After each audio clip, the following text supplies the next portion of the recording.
Informasi terbaru pukul 10.30 hari ini Senin 28 September 2015, jumlah jamaah asal Indonesia yang menjadi korban meninggal dunia dalam tragedi Mina adalah 41 orang. Berikut adalah nama 41 jamaah haji asal Indonesia yang wafat dalam tragedi Mina. Kasus pelecehan seksual semakin mengancam anak-anak Indonesia. Di Kecamatan Tondano Barat, Kabupaten Minahasa, Sulawesi Utara, 8 anak menjadi korban pencabulan. Ironisnya sampai saat ini pelaku masih bebas berkeliaran. Salah satu korban tragedi Mina adalah Sri Prabandari, warga asal Semarang, Jawa Tengah. Ia berangkat bersama suami dan anaknya, namun hingga kini keberadaan suami almarhumah pun belum diketahui. Sementara jamaah Indonesia yang menjadi korban tragedi Mina juga ada yang berasal dari Cimahi, Jawa Barat. Ada rekan Fazilah Herunisa di Cimahi dan Rahel Marimbuna dari Semarang. Kita akan ke Cimahi terlebih dahulu. Kabut asap di Palangkaraya, Kalimantan Tengah semakin parah. Pemerintah daerah setempat dinilai membangkang karena sejak kunjungan Presiden, Pemda setempat belum bertindak mengatasi masalah asap dan kebakaran hutan dan lahan. Diduga akibat ledakan gas LPG, sebuah rumah mewah di Kelapa Gading, Jakarta Utara terbakar. Beberapa kali terdengar suara ledakan dari titik kebakaran. Bencana kabut asap di Kalimantan menjadi bahasan hangat di media sosial.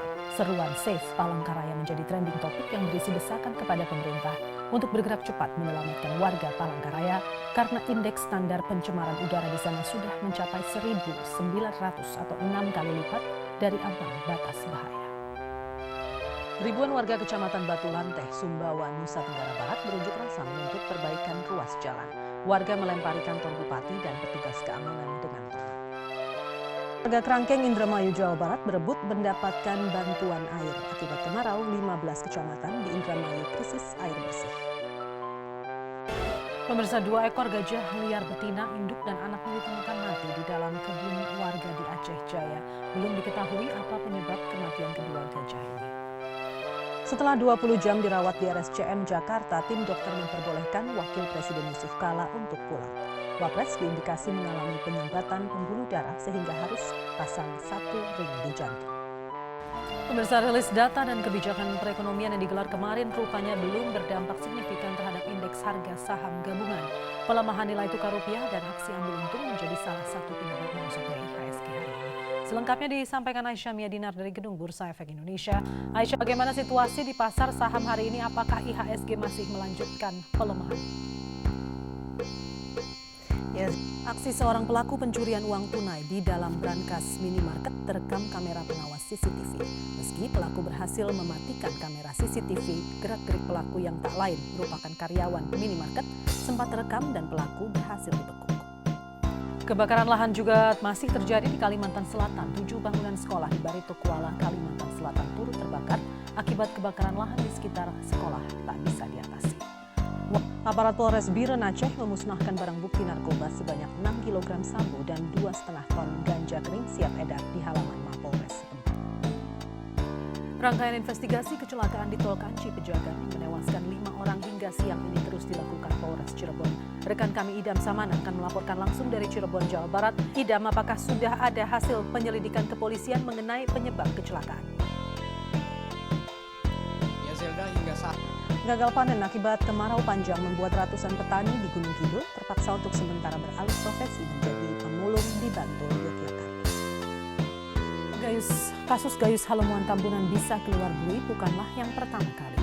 Terpidana penjara 30 tahun, kasus korupsi pajak ini sudah puluhan kali bisa menerabas penjagaan penjara. Pemirsa, ribuan warga yang tergabung dalam Ikatan Kerukunan Toraja Teluk Bintuni, Papua Barat berunjuk rasa di Mapolres Teluk Bintuni. Masa mendesak pihak Polres Teluk Bintuni mengusut kasus pembunuhan keji satu keluarga yang terjadi 27 Agustus lalu. Puluhan hektar sawah di kawasan Gambut, Kabupaten Banjar, Kalimantan Selatan terbakar. Warga di sekitar lokasi kebakaran sempat panik karena api hampir menjalar ke pemukiman warga. Setelah resmi dilantik menjadi Kepala Badan Narkotika Nasional, Komisaris Jenderal Budi Waseso berencana merevisi Undang-Undang Nomor 35 Tahun 2009 tentang narkoba terkait ketentuan rehabilitasi. Budi Waseso menegaskan bahwa revisi diperlukan karena selama ini tidak efektif menimbulkan efek jerah. Sekelompok pelajar bersama pemuda menyerang salah satu SMA di Polewali Mandar, Sulawesi Barat. Akibat penyerangan itu seorang guru terluka sementara ruang laboratorium juga rusak parah. Warga Kelurahan Gambesi, Ternate Selatan dihebohkan dengan temuan jenazah seorang pria yang diduga nelayan asal Filipina. Jenazah langsung dibawa ke rumah sakit untuk diotopsi. Jenazah niat menggali sumur karena musim kemarau panjang, seorang pria Parubaya di Depok, Jawa Barat terjebak dalam sumur sedalam 20 meter. Korban berhasil diselamatkan meski sempat pingsan karena kehabisan oksigen.